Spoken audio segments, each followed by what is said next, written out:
The knock at 3:17. The first knock was so soft that I thought I imagined it.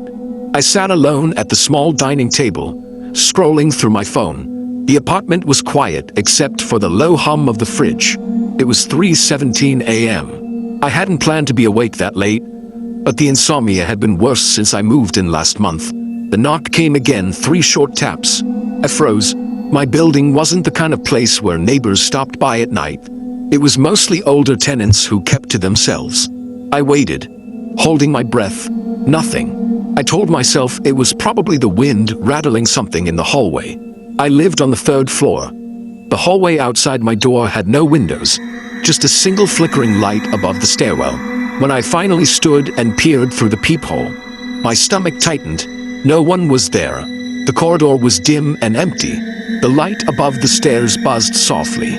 I lingered at the door for a full minute, then shook my head and went back to my chair. I had just picked up my phone again when the knock came a 3rd time. Harder, closer, like whoever it was had pressed their ear against the wood first. I jerked upright so fast my chair scraped the floor. My heart pounded. Again, I checked the peephole. Still no one. I didn't open the door. I don't know why, but I couldn't bring myself to touch the knob. I backed away, telling myself it had to be kids messing around.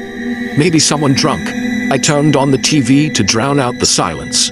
A news anchor's voice filled the room, too loud, but I didn't turn it down. 10 minutes passed. That's when I noticed the wet footprint near the door. A single bare footprint, smeared slightly on the old linoleum floor just inside the threshold, as if someone had stepped in from the rain. I hadn't opened the door all night. The print was small, maybe the size of a child's. My chest tightened as I slowly backed away. I grabbed the heaviest thing in reach, a cast iron skillet, and held it like a shield. I checked every lock on the windows.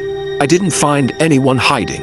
By 4 a.m., I convinced myself I'd deal with it in the morning. I locked my bedroom door, left the TV on in the living room, and tried to sleep.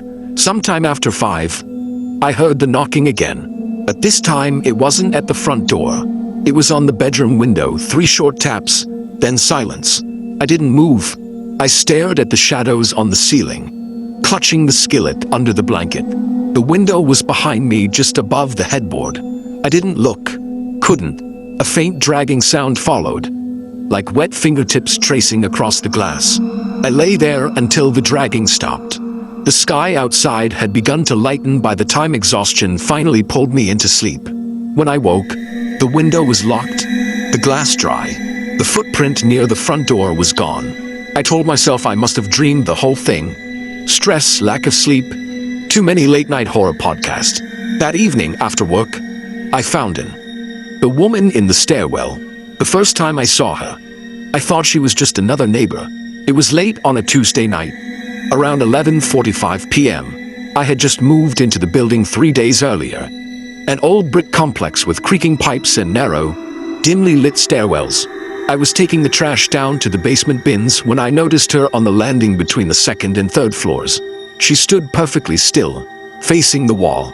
Her hair was long and tangled, dark strands falling over her shoulders like damp ropes.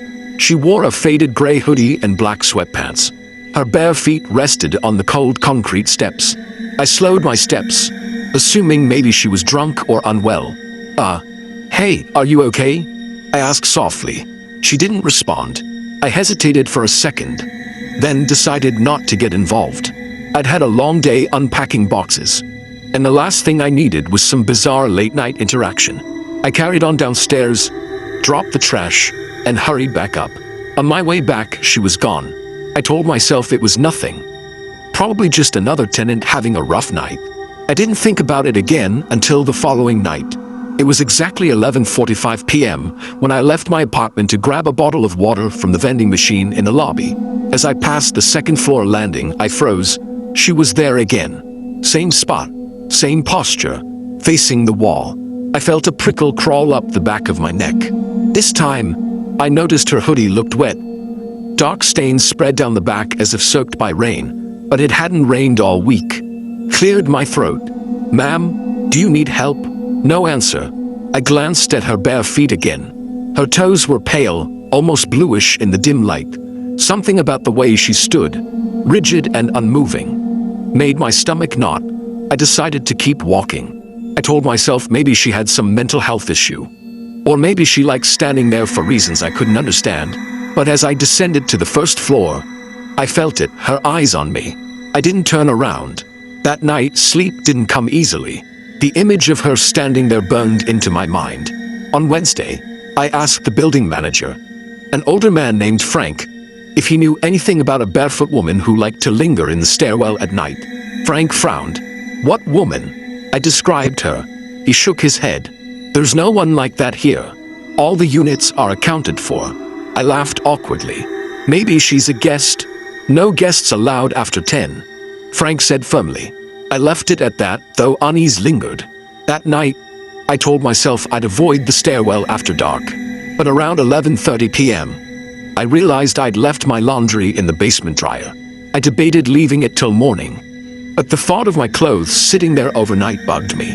I grabbed my keys and headed out. The stairwell was silent as I descended, my footsteps echoing softly. When I reached the second floor landing, my stomach clenched. She wasn't there.